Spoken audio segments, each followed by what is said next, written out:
بسم اللہ الرحمن الرحیم الحمد للہ والصلاة والسلام علی رسول اللہ وعلی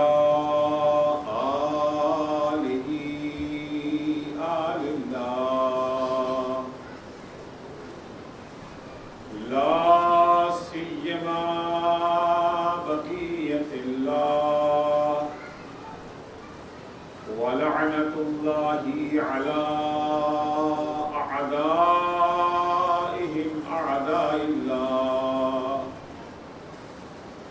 من يومنا هذا إلى لقاء الله أما بعد فقد قال الله قل إنما أنا منذر وما من إله إلا الله الواحد القهار.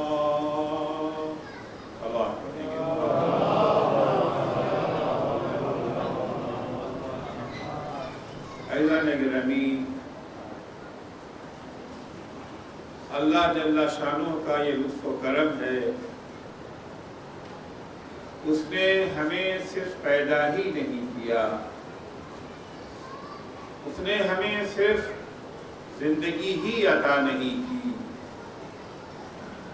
بلکہ زندگی کی بقا و ارتقاء کے لیے جتنی چیزیں ضروری تھیں وہ بھی اس نے فراہم کر دی۔ جو چیزیں دنیا کی زندگی کے لیے ضروری تھیں وہ عطا کی، اور جو چیزیں اصل زندگی جو آخرت کی زندگی ہے اس کے لیے جو چیزیں ضروری تھی وہ عطا کر دی۔ اللہ کی نعمتوں میں سب سے اہم نعمت کا نام ہے نعمت توحید۔ یہ وہ نعمت ہے کہ اگر انسان اس نعمت کو سمجھ کے اپنے دل میں جگہ دے دے، اس کی دنیا بھی آباد ہو جائے گی اور آخرت بھی آباد ہو جائے گی۔ اور اس نعمت سے محروم انسان نہ دنیا میں اسے سکون و چین ملے گا، نہ آخرت میں اسے سکون ملے گا۔ لیکن عزیزو، مسلسل یہ عرض کر رہا ہوں کہ توحید سے مراد صرف زبان سے لا الہ الا اللہ ادا کر دینا نہیں، بلکہ وہ توحید ہمیں زندگی عطا کر سکتی ہے، وہ توحید ہمیں اخلاقی برائیوں سے بچا سکتی ہے، وہ توحید ہمیں حسد، کینے، نفرت، دشمنی، عداوت سے محفوظ رکھ سکتی ہے، جو دل کی گہرائیوں میں اپنی جگہ بنا ہے۔ یہ توحید ہمیں دنیا میں بھی کامیاب رکھے گی اور آخرت میں بھی سرخرو۔ اس توحید کے آ جانے کے بعد جہاں اخلاقی برائیوں سے ہم دور ہو جائیں گے، وہیں زندگی ہماری ٹینشن فری زندگی ہو جائے گی۔ زندگی میں سکون ہی سکون، چین ہی چین، اطمینان ہی اطمینان۔ نہ ہماری زندگی میں خوف ہوگا، نہ حزن و اندوہ ہوگا۔ فمن تبع ہدایا فلا هم يحزنون فلا خوف علیہم ولا هم يحزنون۔ پروردگار کا ارشاد ہے کہ جو ہمارے بتائے ہوئے راستے پہ چلیں گے، جو ہماری ہدایات کو قبول کر لیں گے، نہ انہیں حزن و الم ہوگا اور نہ کسی چیز کا خوف انہیں ہوگا۔ مقابلے میں چاہے کتنی ہی بڑی طاقت کیوں نہ آ جائے، ساری عالمی طاقتیں اکٹھا ہو کر کے اگر مقابلے میں آ جائیں، اگر ہم دولت توحید سے مالا مال ہیں کہ طاقتیں ہمارا کچھ نہیں بگاڑ سکتی۔ اس کے نمونے صدر اسلام میں بھی موجود تھے اور اس کے نمونے آج بھی موجود۔ صدر اسلام میں ایک موقع وہ آیا کہ جب ساری طاقتیں اکٹھا ہو کر کے مسلمانوں کے مقابلے میں آگے، جس کو ہم جنگ خندق یا جنگ احزاب کے نام سے یاد کرتے ہیں۔ احزاب حزب کی جمع ہے، حزب یعنی پارٹی، ساری پارٹیاں، سارے گروہ متفق اور متحد ہو کر کے اسلام کی بیخکنی کے لیے، مسلمانوں کے خاتمے کے لیے میدان میں آ گئی، لیکن جن کے دل میں شمع توحید روشن تھی۔ لشکر اسلام میں دونوں طرح کے افراد تھے، وہ بھی تھے جن کی زبان پہ لا الہ الا اللہ تھا مگر دل توحید سے خالی تھا، اور وہ بھی تھے اگر زبان پہ لا الہ الا اللہ ہے تو زبان دل کی ترجمانی کر رہی تھی، دل میں بھی توحید اور زبان پر بھی نعرہ توحید تھا۔ دونوں کے رد عمل میں فرق ہے۔ جب کل کفر کا نمائندہ، ہمیشہ کل کفر کا یہ جو ہے نمائندہ ہوتا ہے نا، اس وقت کل کفر کا نمائندہ بن کر کے عمر بن عبدود آیا تھا، آج کل کفر کا نمائندہ بن کر کے ٹرمپ ہمارے سامنے آیا۔ کل کفر کا نمائندہ عمر بن عبدود جب آنے کے بعد مسلمانوں کو للکارتا ہے تو وہ افراد جن کی زبان پہ صرف لا الہ الا اللہ تھا۔ عزیزو، یہ تاریخی واقعات صرف خوش ہونے کے لیے، نعرے لگانے کے لیے نہیں ہوتے ہیں، تاریخی واقعات عبرت حاصل کرنے کے لیے ہیں، درس حاصل کرنے کے لیے ان سے ہیں۔ پیغمبر کہہ رہے ہیں کون ہے جس کے مقابلے میں جائے، من لہذا القلب، مگر خوف کا عالم یہ ہے، ڈر کا عالم یہ ہے کہ اس کی عظمت کے قصیدے پڑھے جا رہے ہیں، اس کی قوت و طاقت سے ہی اپنوں کے حوصلے پست کیے جا رہے ہیں۔ عزیزو، لیکن کچھ ایسے افراد بھی تھے، قرآن کی گواہی ہے، قرآن گواہی دے رہا، ایسے افراد بھی تھے کہ جب انہیں ڈرایا جا رہا تھا کہ آج تو تمہارا خاتمہ ہو جائے گا، آج تو سب مل کے تمہارے مقابلے میں آ گئے، آج تو عالمی برادری تمہارے مقابلے میں آ گئی ہے، بہتر ہے کہ ہتھیار ڈال دو، بہتر ہے کہ اپنے مذہب و مکتب و دبستان سے دستبردار ہو جاؤ، ان کے سامنے سر جھکانے کے علاوہ تمہارے پاس کوئی راستہ ہی نہیں بچا ہے۔ الذین قال لهم الناس ان الناس قد جمعوا لكم فاخشوهم، قرآن مجید نے صورتحال کو نقل کیا ہے، وہ لوگ جن سے یہ کہا گیا کہ آج تو سب تمہارے خلاف ہو گئے ہیں، تم اکیلے ہو گئے ہو، تم تنہا ہو گئے ہو، تمہارا ساتھ دینے والا کوئی نہیں ہے، فخشوہم، ڈرو ان سے، خوف کرو ان سے۔ تو ان کا رد عمل کیا تھا؟ کن کا رد عمل؟ وہ جن کے ہاں توحید فقط زبان پہ نہیں ہے، جتنا زبان پہ ہے اس سے زیادہ اس کی جڑیں دل میں پیوست ہیں۔ انہوں نے کیا کہا جب ان کا فخشوہم، ڈرو ان سے، فزادہم ایمانا، وہ اپنے ایمان سے دستبردار ہونے کے بجائے ان کے ایمان میں اور اضافہ ہو گیا، ان کا ایمان اور مستحکم ہو گیا۔ وَقَالُوا حَسْبُنَا اللَّهُ وَنِعْمَ الْوَكِيلُ، ساری دنیا بھی اگر ہمارے خلاف ہو جائے ہمارے لیے ایک اللہ کافی ہے۔ نعم الوکیل، وہی بہترین ساتھ دینے والا ہے، جس کے ساتھ خدا ہو جائے اسے پھر کسی کی پرواہ نہیں ہوتی ہے۔ ایک ساتھ پڑھیں گے محمد و آل محمد۔ پھر قرآن کی دوسری آیت میں ارشاد ہوتا ہے کہ دیکھو یہ جو ڈرانے والے ہوتے ہیں نا، بظاہر تو خیرخواہ بن کے آتے ہیں، بظاہر آپ کے جو ہے مشیر بن کے آتے ہیں، بظاہر آپ کی بھلائی کا مظاہرہ کرتے ہیں، بھئی ہم تو آپ کی بھلائی کی باتیں کر رہے ہیں، اگر آپ کو ڈرا رہے ہیں تاکہ آپ کی زندگی باقی رہے۔